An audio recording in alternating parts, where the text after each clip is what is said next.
1915 yılının Aralık ayı. Dicle Nehri'nin kıyısında, unutulmuş bir Mezopotamya kasabası, Kütülyamare.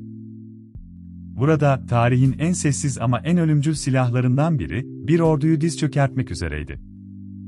Kütülyamare, Dicle ile Şaddülhay kanalının birleştiği stratejik bir kavşaktı. Bağdat'a giden yolun kilidini elinde tutan bu küçük kasaba, Birinci Dünya Savaşı'nın Mezopotamya cephesinde büyük bir kader anına sahne olacaktı. General Charles Townsend komutasındaki İngiliz'in tümeni, Ktesifon'daki kanlı çarpışmanın ardından geri çekiliyordu. Kasım 1915'te binlerce yorgun asker, Dicle boyunca Kut'a doğru ilerliyordu, peşlerinde Osmanlı kuvvetleri vardı. 7 Aralık 1915'te kuşatma başladı. Osmanlı kuvvetleri, Kütülyamare'yi adeta bir çember içine aldı ve şehri dış dünyadan tamamen kopardı.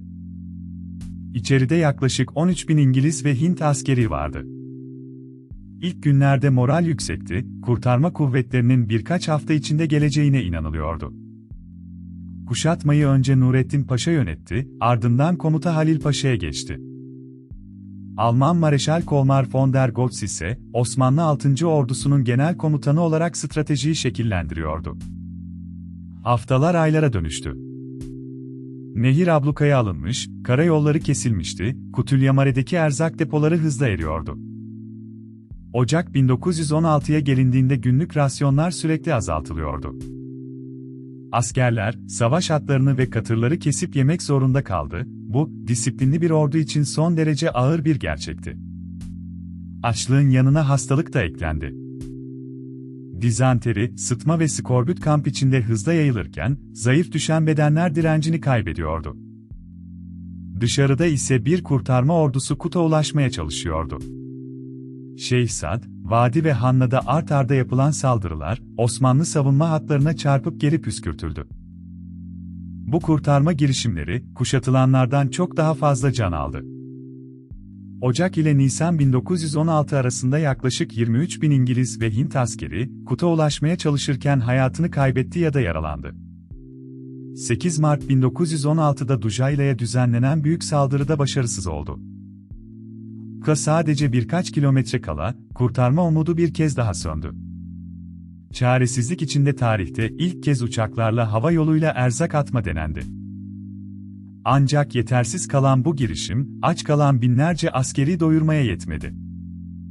24 Nisan 1916'da erzak dolu Julnar gemisi, Dicle üzerinden kuşatmayı yarmaya çalıştı. Ancak nehir aşağıda durduruldu ve mürettebatı esir alındı, bu, son umudun da tükenişiydi. Kuşatmanın son haftalarında askerler iskelete dönmüştü. Günlük kalori alımı hayatta kalmanın sınırının çok altına inmişti, birçoğu artık ayakta duracak güç bulamıyordu. 147 gün süren kuşatmanın sonunda General Townsend, artık direnmenin imkansız olduğunu kabul etti. 29 Nisan 1916'da beyaz bayrak çekildi ve teslim şartları görüşülmeye başlandı. Yaklaşık 13.000 İngiliz ve Hint askeri esir düştü. O güne dek İngiliz askeri tarihinin gördüğü en büyük teslimiyetlerden biriydi. Esir düşen askerleri Anadolu içlerine uzanan zorlu bir yürüyüş bekliyordu. Açlık, hastalık ve tükenmişlik yüzünden binlerce esir, esaret yıllarında hayatını kaybetti. Kütülyamare kuşatması, silahların değil, açlığın bir orduyu nasıl çökerttiğini gözler önüne serdi. Osmanlı Devleti için bu, Çanakkale'den sonra kazanılan en büyük zaferlerden biri oldu. Bugün Kütülyamare'nin sessiz toprakları, bir zamanlar en modern orduları bile diz çökertebilen görünmez bir düşmanı hatırlatıyor, açlık. Ve bu hikaye, gücün her zaman silahtan değil, bazen sadece bir dilim ekmekten geçtiğini bize öğretiyor.